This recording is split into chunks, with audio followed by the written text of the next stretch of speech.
السلام عليكم ورحمة الله وبركاته. الفاتحة.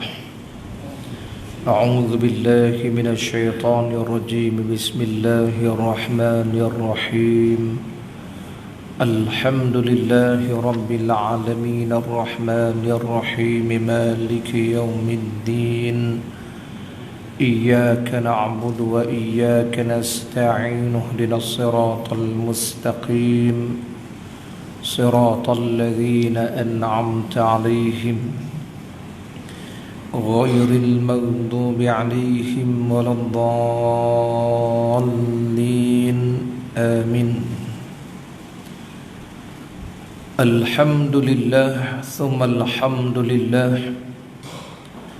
الحمد لله وحده والصلاة والسلام على من لا نبي بعده وعلى آله وصحبه ومن تبعه ونصره وواله. اللهم فصل وسلم على سيدنا محمد الفاتح لما أغلق والخاتم لما سبق والناصر الحق بالحق والهادي إلى صراط المستقيم وعلى آله وصحبه حق قدره ومقداره العظيم.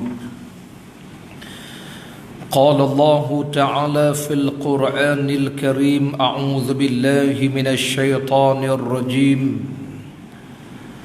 والذين جاءوا من بعدهم يقولون ربنا اغفر لنا ولإخواننا الذين سبقونا بالإيمان ولا تجعل في قلوبنا غلا للذين آمنوا ربنا إنك رؤوف رحيم. Allah Ta'ala berfirman dalam Quran yang bermaksud, dan orang yang datang sesudah mereka berkata dan berdoa, wahai Tuhan kami, ampunkanlah dosa-dosa kami dan dosa saudara kami yang telah beriman terlebih dahulu daripada kami. Hadirin hadirat muslimin muslimat yang dirahmati Allah Ta'ala sekalian, alhamdulillah malam ini kita bertemu meneruskan perbincangan kita dalam kitab Al-Adhkar karangan Al-Imam An-Nawawi rahimahullahu ta'ala. Saya memilih tajuk dalam bab yang ke-9 kitab ini, iaitulah beberapa adab doa, bagaimana kita menguruskan hal-hal berkait dengan kematian. Sebelum ini kita telah bincangkan tentang hukum menyebarkan berita kematian. Kemudiannya kita juga sudah masuk membincangkan tentang wasiat orang yang meninggal dunia.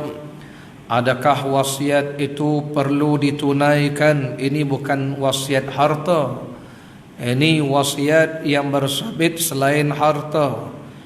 Dia minta kalaulah dia mati ditanamkan di London sana.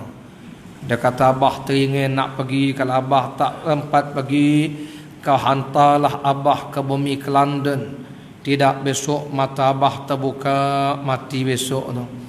Jadi soalnya, adakah wajib ditunaikan wasiat yang demikian telah kita bincangkan. Kerana kata Imam Nawawi, ada wasiat-wasiat yang kadang-kalanya bercanggah dengan syariat, tak perlu kita tunaikan. Umpamanya lagi yang telah kita bincangkan dahulu ialah kalau dia wasiat untuk dikebumikan dalam keranda, bukan keranda yang murah, keranda Cina mati itu, yang harganya 50-60 ribu itu. Abah teringin juga cantik keranda dia. Abah rasa kalau engkau simpan abah dalam tu, safe abah, malaikat muka nakir nak buka peti itu pun tak kuat dia tahu. Abah dia pun bengong, mesti tak datang kuliah maghrib abah dia ni. Soalnya waris-waris adakah perlu ditunaikan? Menunaikan wasiat yang sedemikian kerana ada di dalamnya pembaziran, dan bercanggah dengan syariat agama Allah Ta'ala. Sunnahnya kita ini tanamkan jenazah itu dalam liang lahat di tanah, kecuali kata para alim ulama diizinkan dalam keranda kalau tanahnya itu tanah lembik, tanah berair, tanah yang mudah runtuh, itu diizinkan. Pun demikian bukan keranda yang mahal-mahal, sekadar papan-papan biasa itu saja. Itu dalam bab wasiat nak dimakamkan dalam keranda dan seumpama.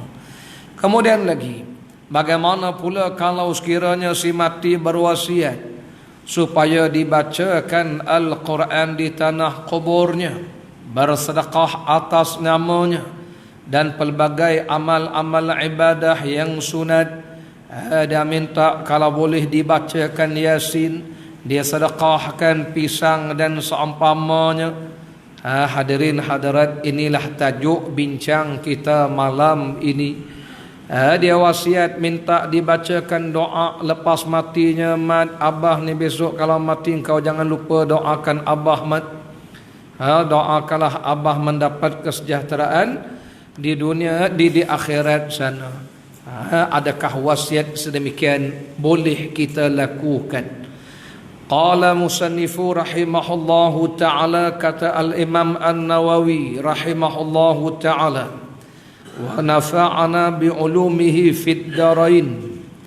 Tajuk malam ini, doa bagi orang yang meninggal dunia. Qala musannif, kata Imam Nawawi, para ulama bersepakat bahawa doa orang yang hidup memberi manfaat kepada orang mati dan pahalanya sampai kepada mereka. Yang ini tidak ada argumentasi para ulama.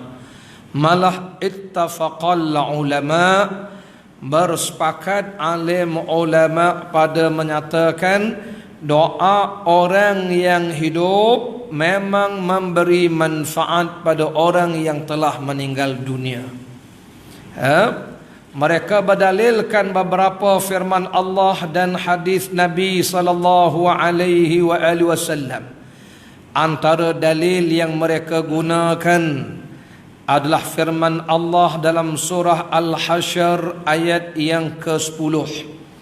Surah Al-Hasyr ayat yang ke-10, Allah berfirman, walladzina ja'u min ba'dihim, dan orang-orang yang datang selepas mereka itu, yaquluna, mereka berkata, mereka berdoa, Rabbana ghafir lana, ya Allah ampunkan kami, wa li ikhwanina, dan ampunkan saudara-saudara kami, alladzina sabaquna bil iman, yang telah lebih dahulu beriman daripada kami.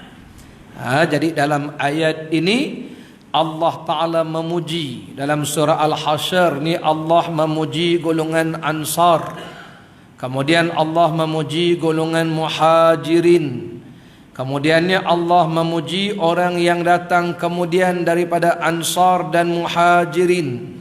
Orang yang datang kemudian, sebahagian mereka tidak sempat berjumpa dengan golongan Muhajirin, tak sempat bertemu dengan golongan Ansar, tetapi Allah puji mereka kerana mereka mendoakan orang yang telah lebih dahulu beriman. Di situlah para ulama mengambil faham dan dalil orang yang datang kemudian mendoakan orang yang lebih awal beriman, memberi manfaat dan mendapat pujian Allah. Kalau begitu, siapakah yang datang kemudian daripada Muhajirin dan Ansar? Jawapannya kita semualah. Ketonton Muhajirin dan Ansar. Jauh Syekh. Kalau setakat penduduk surau Muhajirin, surau Ansar tu je. Tapi nak gelar kita ni Muhajirin, kita golongan Ansar, bukan.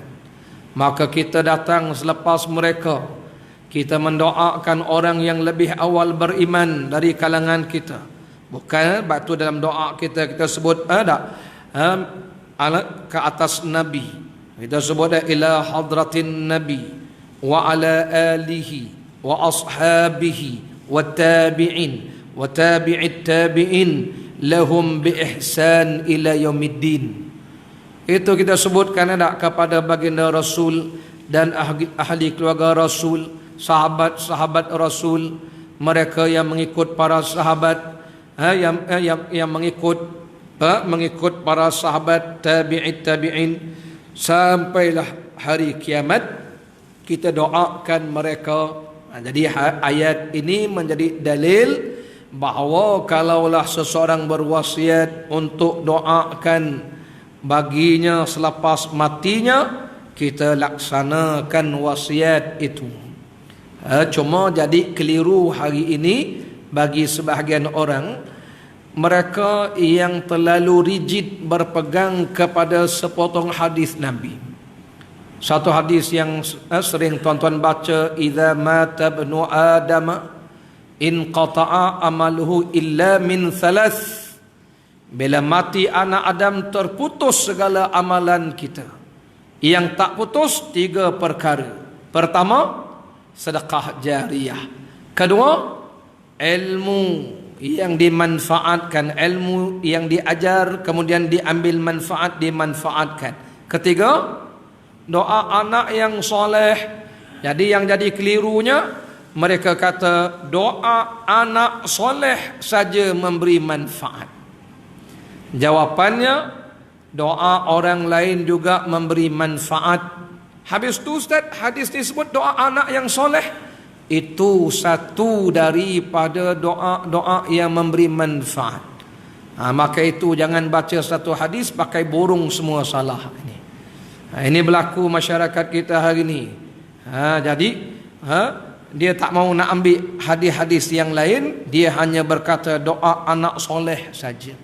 Sedangkan Allah sendiri menyebutkan orang yang datang kemudian mendoakan orang yang lebih awal, Rabbana ighfir lana wa li ikhwanina alladzina sabaquna bil iman. Allah sendiri puji orang yang kemudian mendoakan orang yang awal. Tuan-tuan, sedangkan Muhajirin dan Ansar ni bukan ayah kita, bukan mak kita pun. Siapa kata doa anak saja memberi manfaat? Selain doa anak, doa kawan-kawan kita pun memberi manfaat pada kita. Baik, kata Imam Nawawi, masih banyak lagi ayat-ayat lain yang semakna dengan ayat ini. Banyak lagi, kata Imam, ini sebahagian saja. Selain itu, disebut juga dalam hadis Nabi SAW bahawa doa orang hidup memberi manfaat pada orang mati. Antaranya hadis yang diriwayatkan dalam Sahih Muslim daripada Sayyidatina Aisyah radhiyallahu anha yang menceritakan bahawa satu hari Rasulullah sallallahu alaihi wasallam pergi ke kuburan Baqi'. Di kubur itu Rasulullah berdoa, Allahumma ighfir li ahli Baqi' al-gharqat.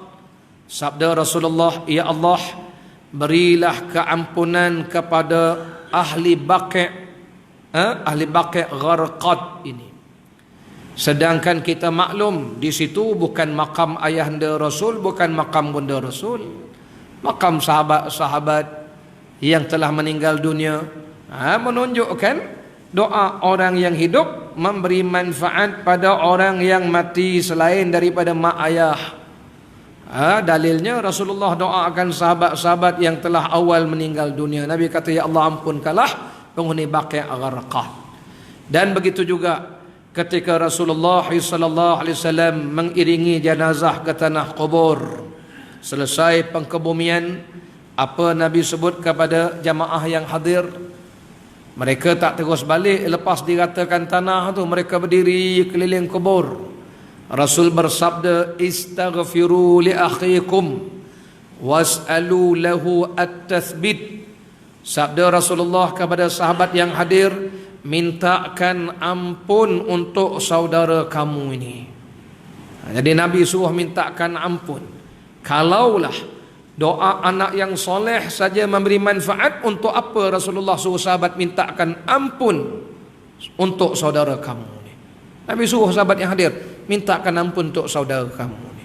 Dan minta pada Allah supaya si mati ni teguh pendirian, kerana sekarang dia sedang ditanya soalan.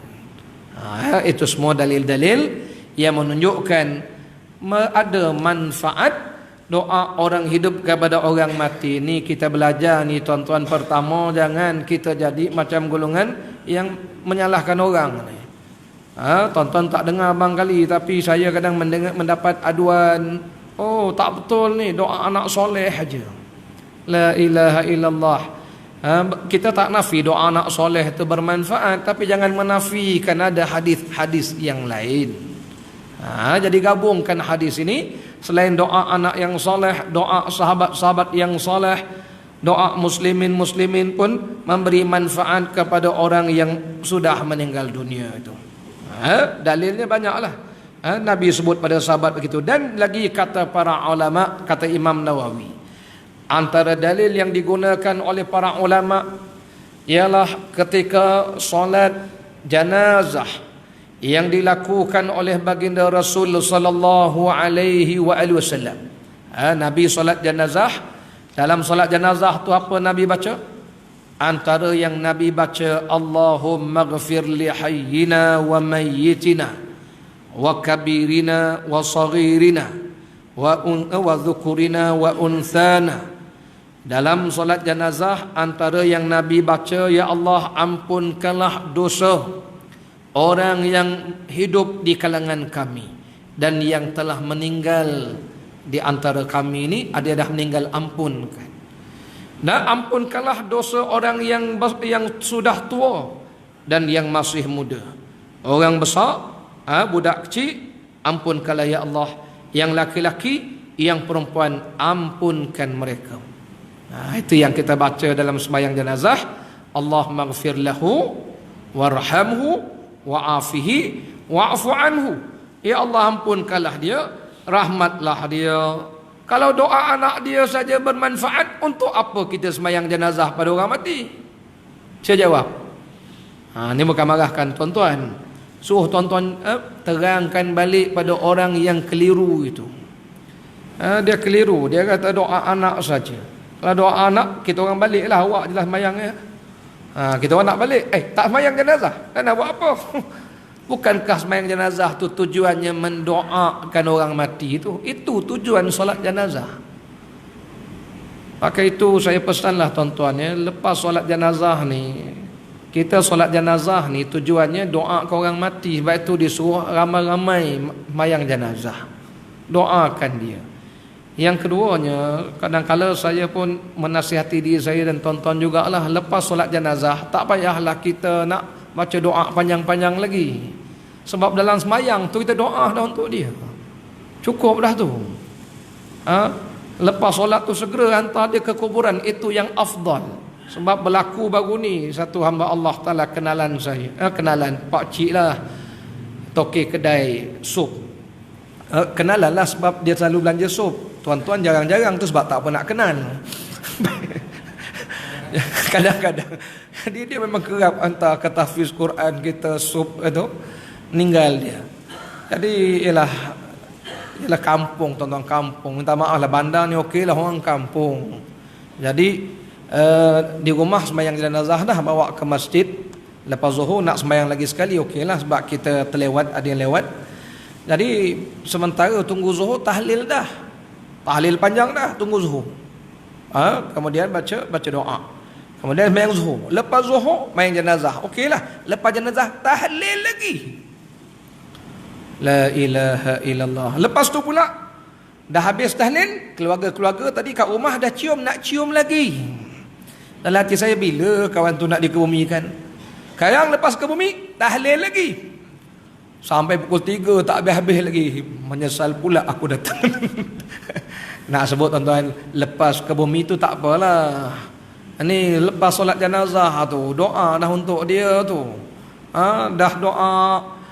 Kemudiannya tahlil, lepas tahlil, doa tahlil tu panjang pula. Ya Allah, saya kata bila nak dibawa ke kubur?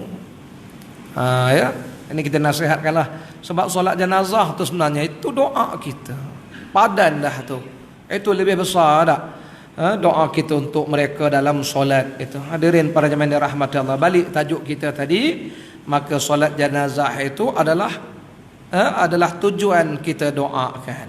Jadi di situ kita ambil nas bahawa bukan doa anak yang soleh saja, tapi doa sahabat-sahabat juga memberi manfaat. Maka itu sepakat ulama mengatakan doa orang hidup memberi manfaat pada orang mati dan pahalanya sampai kepada mereka, maka boleh kita tunaikan wasiatnya. Mak dia wasiatkan nanti kalau abah mati, mak mati, kau jangan lupa doakan mak atau doakan abah nanti. Seterusnya, bagaimana pula wasiat seseorang yang meninggal supaya dibacakan Al-Quran di tanah kuburannya? Dalam hal ini kata Al-Imam An-Nawawi, ikhtalafal ulama maknanya telah berbeza pandangan para alim ulama.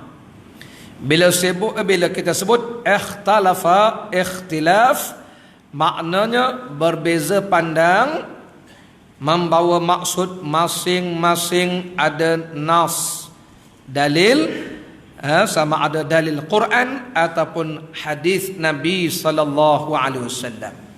Maka tak boleh kita kata yang ni betul, yang ni salah. Tak, dua-dua betul. Oleh demikian kata Imam Nawawi, berbeza pendapat alim ulama tentang sampai pahala membaca Al-Quran kepada orang mati.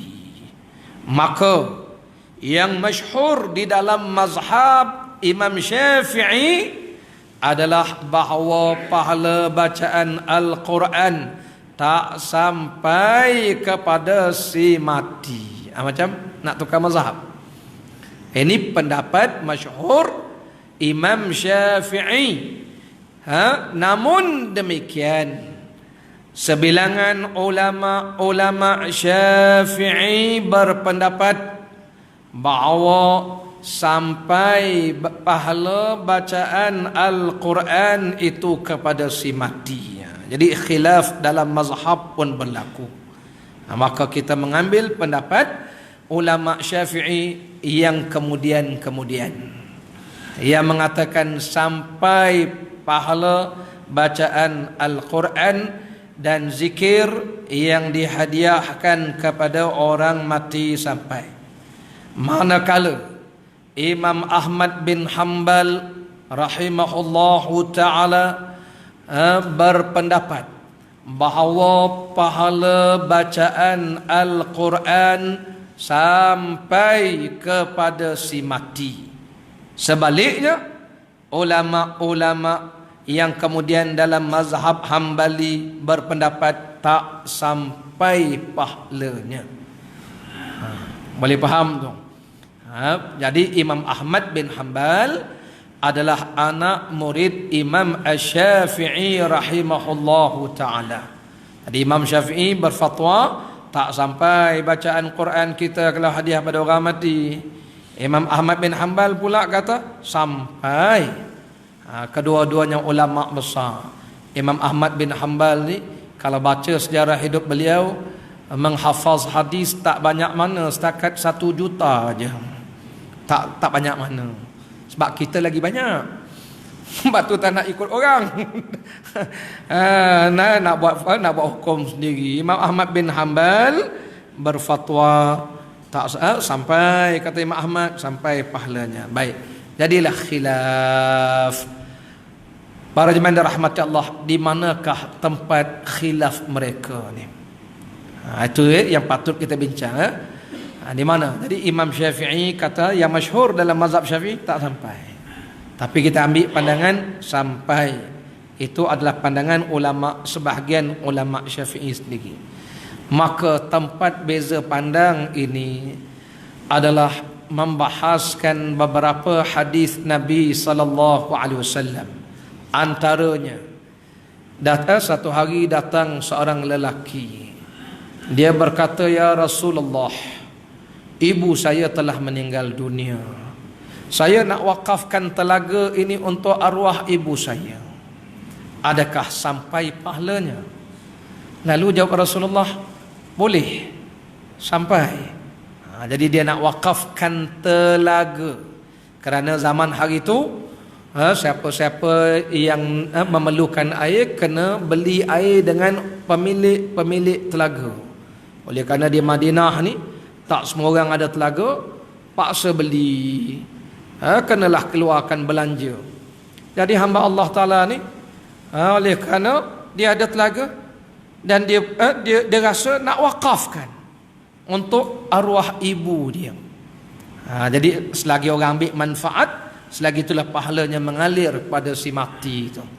Maka di sini sebilangan ulama mengatakan berdasarkan hadis itu bahawa pahala yang disedekahkan kerana mewakafkan sesuatu benda yang bermanfaat sampai pahalanya.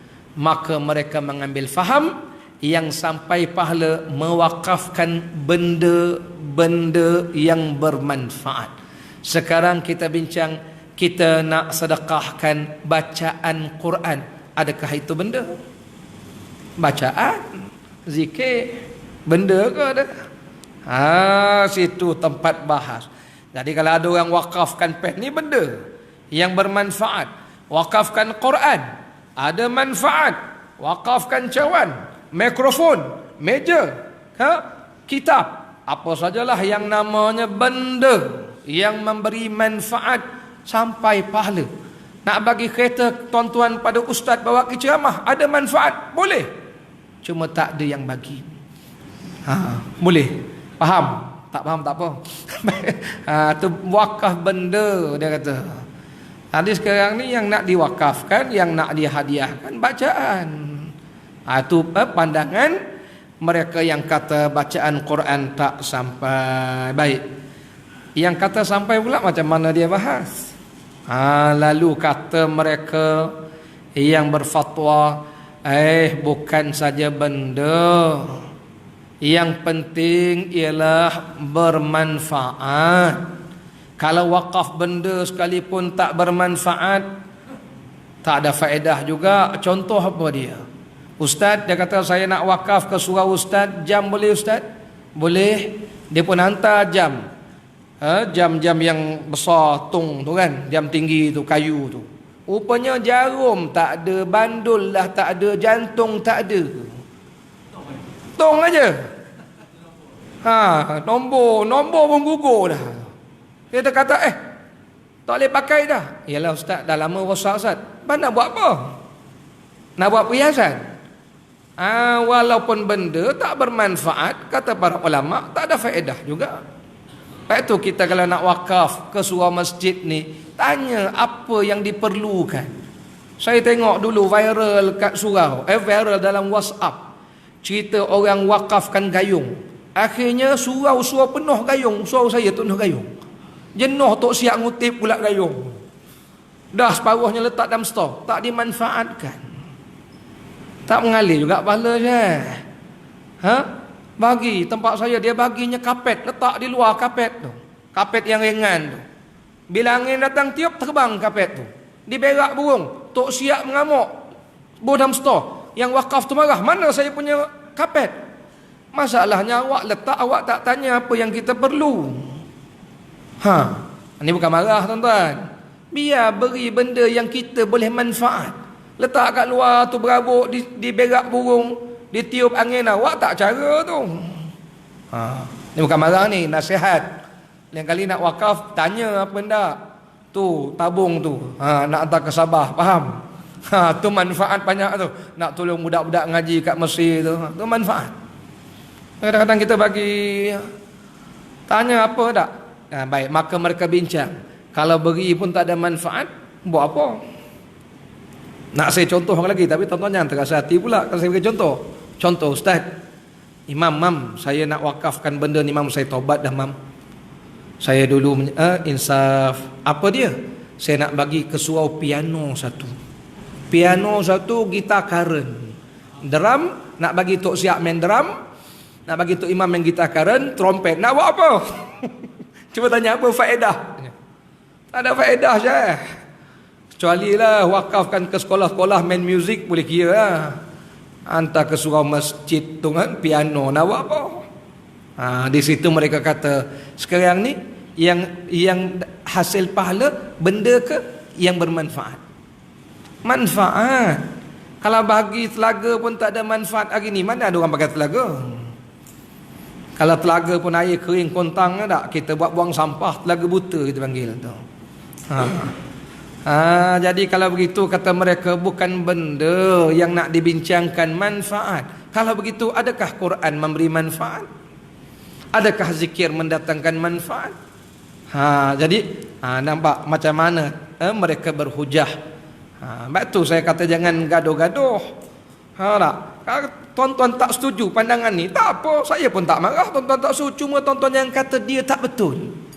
Sebab mereka ada dalil. Dalilnya, mereka kata bukan benda yang penting ialah memberi manfaat. Maka mereka mengambil antaranya hadis Nabi SAW yang masyhur, yang sahih, yang tuan-tuan pun biasa dengar. Kisah bagaimana satu rombongan sahabat singgah di satu perkampungan. Oleh kerana dalam perjalanan mereka, tuan-tuan, macam kita kalau berjalan di padang pasir ni, singgah di tempat badui-badui, kita akan minta izin untuk menginap di tempat mereka. Jadi sahabat-sahabat ni dalam perjalanan pulang ke kampung mereka, transit di perkampungan badui. Bila kita transit tempat orang, kena minta izin untuk duduk bersama mereka. Takdir Allah Ta'ala, badui-badui ni tak izinkan duduk sekali dengan mereka. Maka terpaksalah buat kemah luar daripada kawasan kampung. Takdir Allah Ta'ala, ketua kampung dipatuk binatang berbisa. Ada riwayat kata dipatuk kalajengking, ada riwayat kata dipatuk ular. Wallah Ta'ala alam. Ceritanya dipatuk binatang berbisa. Oleh kerana ubat tak jadi, maka orang kampung pergi jumpa sahabat-sahabat yang duduk di luar daripada kampung mereka. Tanya sahabat-sahabat itu, adakah di kalangan kamu orang yang pandai ruqyah, jampi? Seorang sahabat ni kata boleh. Dia pergi, tuan-tuan pergi, dia baca Fatihah, dengan izin Allah sembuh ketua kampung tu. Bila sudah sembuh, diberinya sahabat-sahabat ni tadi beberapa ekor kambing. Ada riwayat mengatakan 4 ekor, ada riwayat kata 40 ekor kambing bagi. Jadi sahabat ni takut, boleh ke kita obat orang dengan Quran ambil upah ni? Kata sahabat yang lain, boleh, tak boleh, ambil dulu, nanti balik tanya Rasul sallallahu alaihi wasallam. Ada riwayat yang mengatakan mereka takut nak ambil, tapi ketua kampung tu ugut, kalau tak ambil kami mengadu kat Rasulullah nanti. Jadi apa-apa hal ambil dululah, balik tanya Rasul. Ini kisahnya. Jadi bila mereka balik cerita pada Rasulullah sallallahu alaihi wasallam, Nabi tersenyum, ketawa Rasulullah. Sampai Nabi kata, macam mana kamu tahu Fatihah itu obat? Pertanyaan Nabi itu bukan mempersoalkan, tapi Nabi bertanya, macam mana kamu tahu? Maknanya betul Fatihah itu obat, mana kamu tahu? Di situ ulama kata Quran memberi manfaat. Kalau tak ada manfaat, takkan boleh sembuh orang sakit. Kata mereka, kalau memberi manfaat menyembuh orang sakit, takkan tak ada manfaat pada orang mati. Cik jawab, tonton tak setuju, saya tak kisah, ada aku kisah. Tonton tak setuju. Cuma jangan kita kata dia tak betul, dia ada hujah dia. Kata mereka, kalau tak ada manfaat, masa kan boleh menyembuh orang sakit? Jadi Nabi sendiri tak persoal, malah Nabi tanya, mana kamu tahu? Satu. Yang keduanya, apabila Rasulullah ditanya tentang ambil upah, kerana diberi upah baca Quran, hari ini orang panggil penunggang agama. Nabi bersabda, jadikan sebahagian kambing untuk saya. Supaya nampak jelas boleh, Nabi kata jadikan sebahagian kambing tu untuk saya. Jadi menunjukkan boleh, boleh. Ada orang ngobat kita dengan Quran, boleh kita bagi dia upah, tak ada masalah. Jadi hadirin para jemaah yang dirahmati Allah, itu antara hujah mereka yang mengatakan Quran memberi faedah, ada manfaat walaupun dia bukan benda, tapi ada manfaat. Satu. Yang keduanya, mereka mengambil lagi beberapa hadis Nabi SAW, antaranya Nabi sendiri pernah menganjurkan supaya dibacakan Al-Quran di bahagian kepala kuburan si mati itu. Nabi suruh bacakan Fatihah di bahagian kepala kuburan si mati. Kalau tak ada faedah, buat apa untuk Nabi suruh bacakan di kubur? Yang kedua. Yang ketiganya, mereka mengambil hujah antaranya satu hari. Orang perempuan zaman Nabi SAW, sebahagian mereka ni menawarkan diri untuk diperistrikan oleh Rasulullah. Itu hebatnya Rasulullah. Kita tuan-tuan, mana ada perempuan jumpa, ambillah saya sebagai isteri. Kita kalau ada, kita akan jawab, awak jangan cakap dengan saya, awak cakap dengan bini saya. Awak cakap dengan saya tak ada hal. Saya okey je. Awak cakap dengan akak tu, kalau akak tu kata okey, I okey je. Itu rezeki. Masalahnya tapisan awal tu tak lepas tu. Tak apalah, bukan tu isunya. Isunya jadi perempuan ni tawarkan diri nak jadi isteri Rasul. Rasulullah tak jawab. Nabi tak jawab. Tiba-tiba ada seorang laki-laki miskin. Dia kata, ya Rasulullah, kalau tuan tak mau beri kat saya tak apa. Beri kat saya. Masalahnya dia miskin. Nabi tanya dia, kamu ada tak cincin sebentuk buat mas kahwin? Dia kata, tak ada ya Rasulullah. Miskin sungguh, cincin sebentuk pun tak ada. Nabi suruh dia balik pergi carilah cincin ke apa buat mas kahwin. Tak ada. Dia datang, dia kata tak ada. Ni dia ada tonton ni, ada tak qul huwallahu ahad? Ada kan? Nabi kata itu 1/3 Quran tu. Nabi tanya lagi, di dada kamu ada idza jaa nasrullahi wal fath? Dia kata ada. Zaman hari itu kan Quran simpan di dada. Kita pun hari ni simpan dah sikit-sikit kan. Walaupun tidaklah 30 juzuk, kurang-kurang 3 surah tu adalah. 30 juzuk tak ada ustaz, 3 surah okeylah. Jadi Nabi tanya, idza jaa nasrullah wal fath? Dia kata ada. Nabi kata itu 1/4 Quran. Di dada kamu ada idza zulzilatil ardu zilzalaha? Dia kata ada. Nabi kata itu pun 1/4 Quran. Akhir sekali Nabi kata, jadikan mas kahwin, ajarkan isteri kamu Quran tu.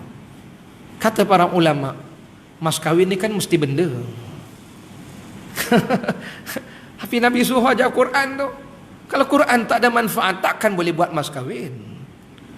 Cik jawab. Mak itu kita jangan bergaduh. Tak setuju, tak ada masalah. Saya tak terima hujah itu. Ada aku kisah. Cuma saya minta tuan-tuan kita menghormati pandangan orang. Inilah antara pandangan Imam Ahmad bin Hanbal dan sebahagian ulama Syafi'i. Tiba-tiba viral dekat video, dia seorang je betul, orang lain tak betul. Itu bukan ilmiah namanya. Perbahasan ilmiah ni kita buka. Awak nak ikut pandangan mana? Ikut. Saya tak terima pandangan yang kata sampai. Tak apa, Imam Syafi'i pun berpendapat begitu. Kerana memahami hadis Nabi hanya benda-benda yang bermanfaat saja boleh. Sekarang kita bukan nak wakaf benda, bukan nak hadiah benda, kita nak hadiahkan bacaan. Maka atas dasar inilah negeri Selangor sendiri menfatwakan jangan bahaskan soal tahlil arwah tu sampai tak sampai. Kerana masing-masing ada hujah. Bila ada hujah, dia tak akan jumpa titik temunya. Sebab masing-masing ada pendirian dia. 25 benda kan majlis fatwa dah sebut, jangan diperdebatkan. Cuma bolehlah kita bentang, jangan debat, jangan. Sebab tak akan jumpa titik. Antaranya dalam bab tahlil sampai tak sampai pahala. Antaranya lagi kunut. Wirid lepas solat, semua ada dalil baka. Cuma tak terima tak apalah, lepas mayang awak balik aja.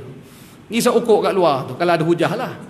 Contoh kan, kalau ada hujah lepas mayang keluar. Kalau ada hujah. Jadi maknanya hadirin hadirat, ini termasuk satu daripadanya. Jadi kita beri laluan azan dulu, nanti kita simpulkan bagaimana pandangan-pandangan ini kita raikan. Dan saya sendiri berpegang kepada dua-dua pendapat. Kadang-kadang saya kata sampai, kadang-kadang saya pegang pendapat tak sampai juga. Sebab apa? Kita bertemu selepas azan nanti. Azan betul. Terus azan.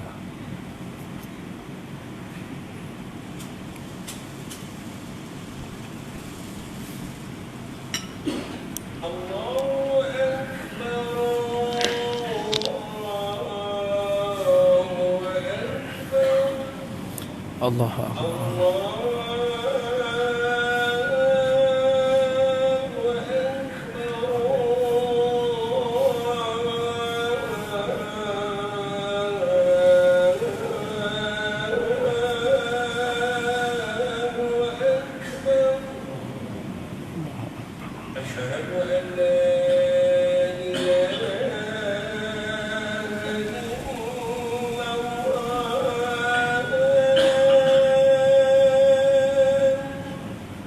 أشهد أن لا إله إلا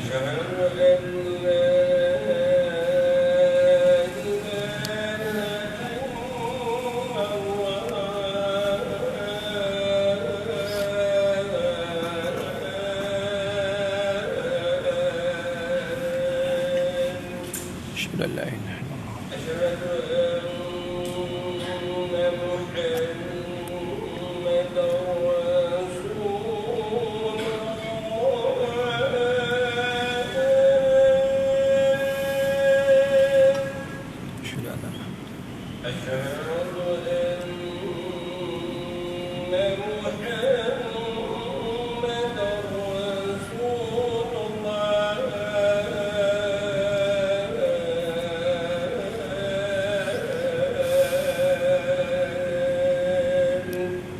أشهد أن محمدا رسول الله.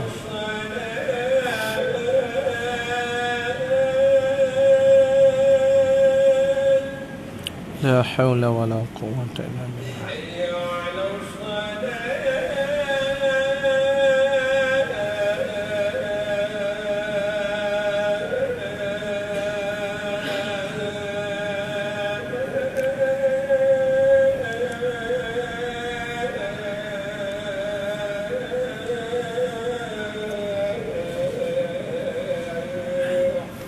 لا حول ولا قوة إلا بالله.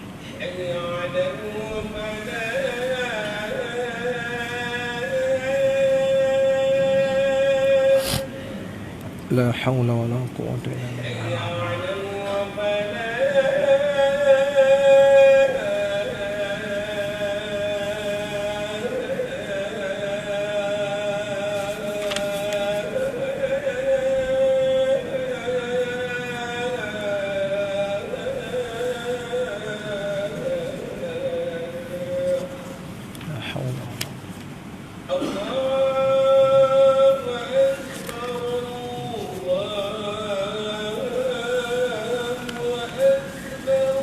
الله أكبر الله أكبر.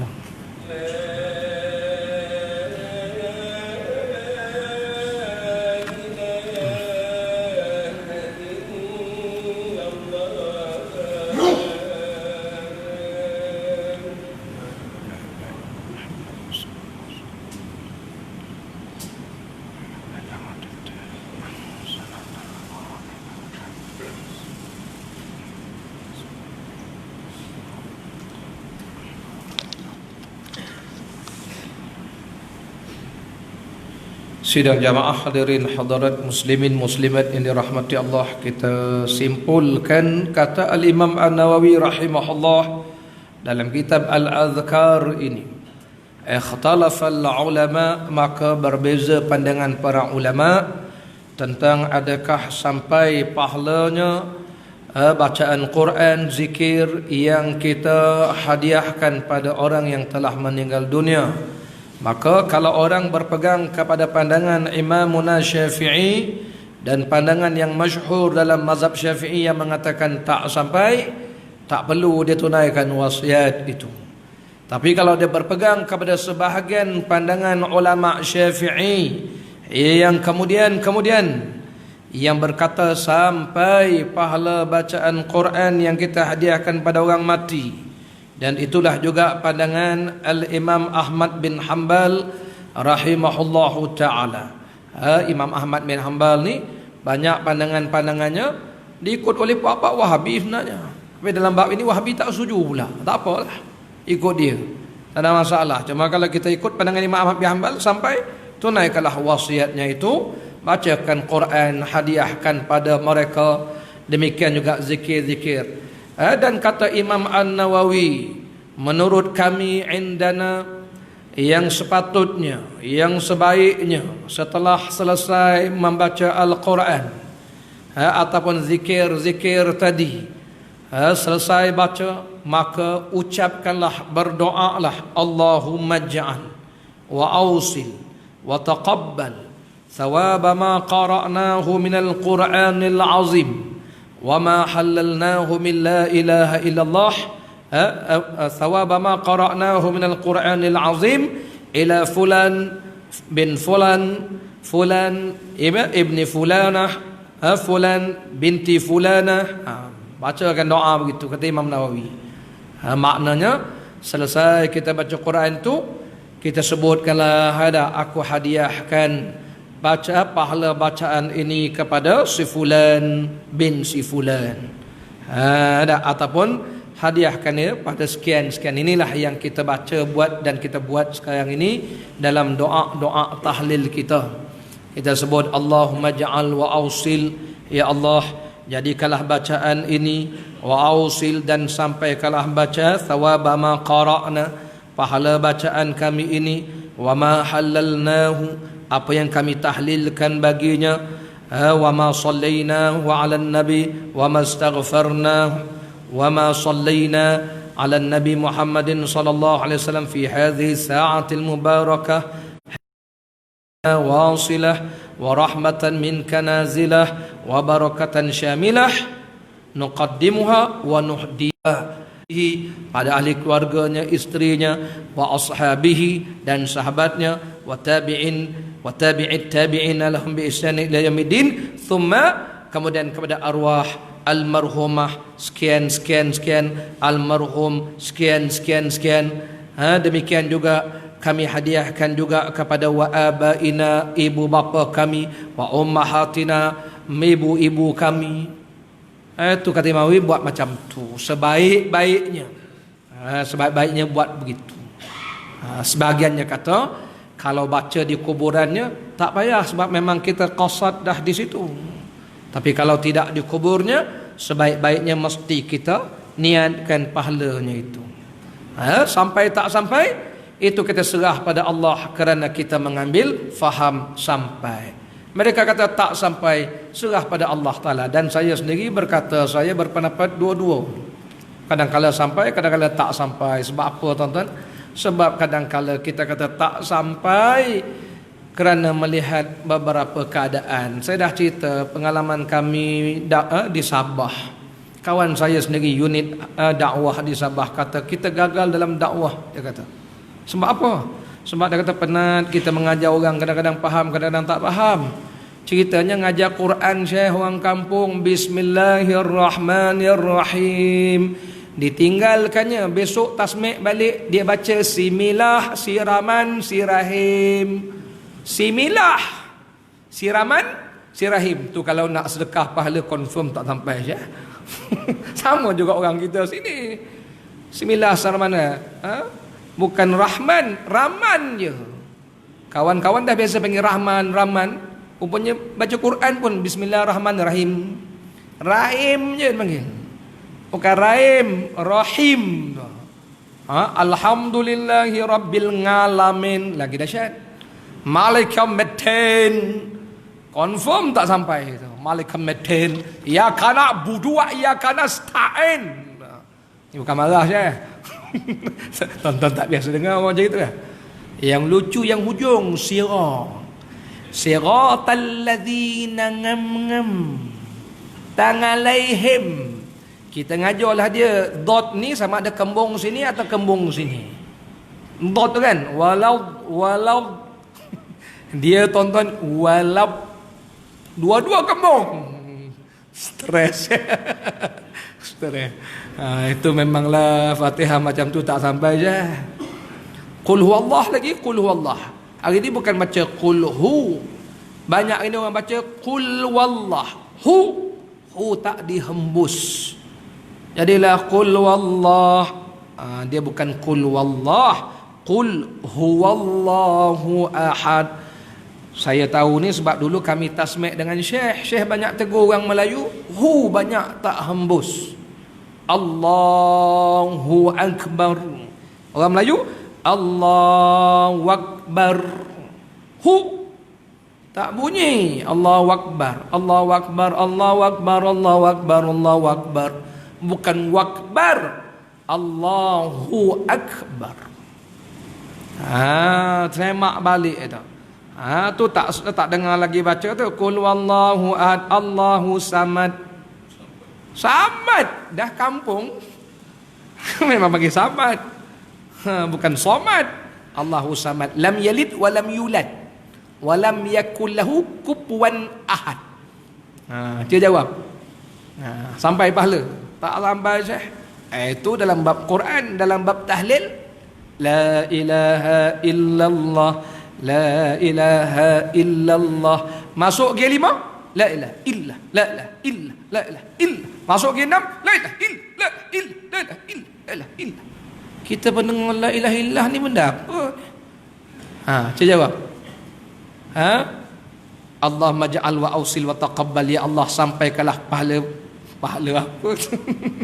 Satu Syekh baca tak betul kadang ni. Subhanallah, subhanallah. Baca betul ni. Subhanallah, subhanallah, subhanallah, subhanallah. Subhanallah ni benda apa? Alhamdulillah, alhamdulillah, alhamdulillah, alhamdulillah, alhamdulillah. Bukan hamlah.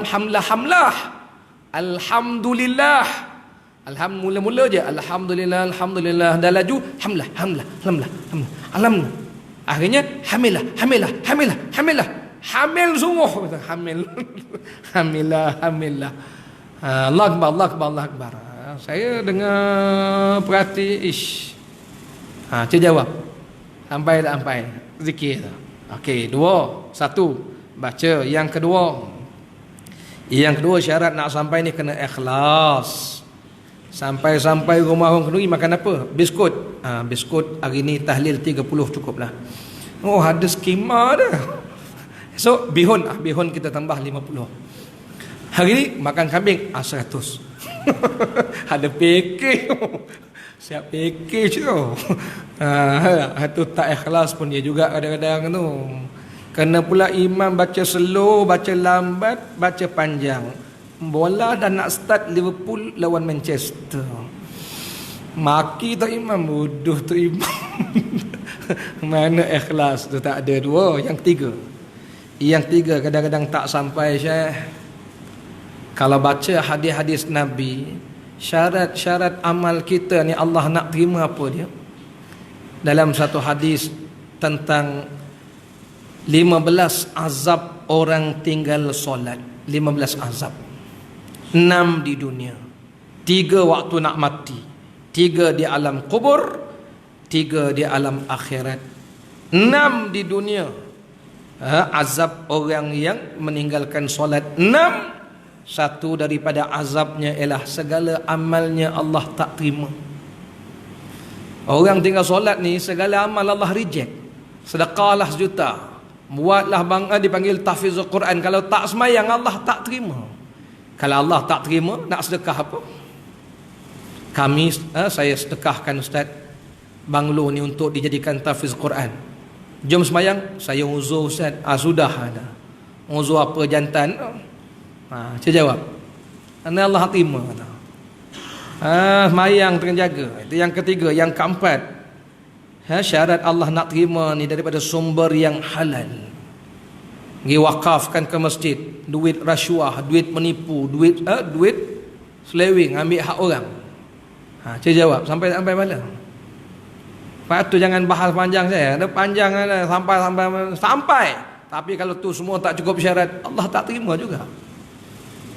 Waktu kena ambil hasil sempurna.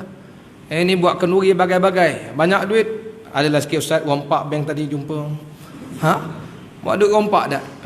Duit rompak tu nak diwakafkan pada mak arwah yang mak ayah dah meninggal. Tak sampai dah. Ada kadang-kadang dia muhasabah juga tu, buat kenduri kenara bagai tu. Duit mana ambil tu? Allah Rabbi, batu Allah Taala suruh kita cari yang halal, para hadirin, para jemaah dirahmati Allah. Batu saya kata saya pegang dua-dua pandangan. Kalau cukup syarat tu semua, sampai pahala insya-Allah.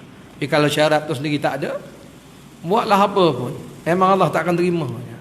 Jadi duk barang, duk kelahi sama kita, maka itulah sewajarnya kita ambil ingat. Jadi itu yang dapat saya bincangkan, kita bincangkan pada malam ini berhubung dengan soal adakah sampai pahala bacaan. Adapun pahala doa tadi kita tak nafikan, dan demikian juga pahala sedekahkan benda-benda memang memberi manfaat kepada orang yang telah meninggal dunia. Jadi itulah sebabnya tabung-tabung yang kita buat tuan-tuan itu untuk kutipan-kutipan itu, niatkanlah untuk kita sampaikan pada mereka yang telah meninggal dunia. Moga-moga Allah Ta'ala jadikan ianya sebagai sebab sampainya pahala. Dan cerita doa tadi insya-Allah tersambung pada siri akan datang, di mana ada sepotong hadis Nabi sallallahu alaihi wasallam menceritakan bagaimana orang mati diangkat darjatnya. Lalu si mati ni berasa heran sebab amalnya tak seberapa. Lalu dia tanya, ya Allah, bagaimana boleh jadi begini? Kerana dia angkat darjatnya di alam barzah. Allah berfirman, anak kamu telah mendoakan kamu. Doa anak-anak tu ya. Lepas tu kita doakanlah mereka yang telah lebih dahulu meninggalkan kita tu. Sekadar itu saja, semoga Allah rahmati pertemuan kita pada malam ini. Bismillahirrahmanirrahim. Wa sallallahu ala sayyidina Muhammad wa ala alihi wa sahbihi wa baraka wa sallam. Allahumma anfa'na bima 'allamtana wa 'allimna bima yanfa'una wa zidna 'ilman nafi'a ya arhamar rahimin. Allahumma ya Allah, berilah manfaat di atas ilmu yang kau ajarkan kepada kami, dan ajarilah kepada kami ilmu yang bermanfaat, dan tambahilah kepada kami ini ilmu yang bermanfaat. Wa sallallahu ala sayyidina Muhammadin wa ala alihi wa sahbihi wa baraka wa sallam. Walhamdulillahi rabbil alamin. Fataqabbalallahu minna wa minkum. Subhanakallah bihamdika asyhadu an la ilaha illa anta astaghfiruka wa atubu ilaik. Dan tabung di belakang tu macam biasalah untuk kita gunakan program kebajikan.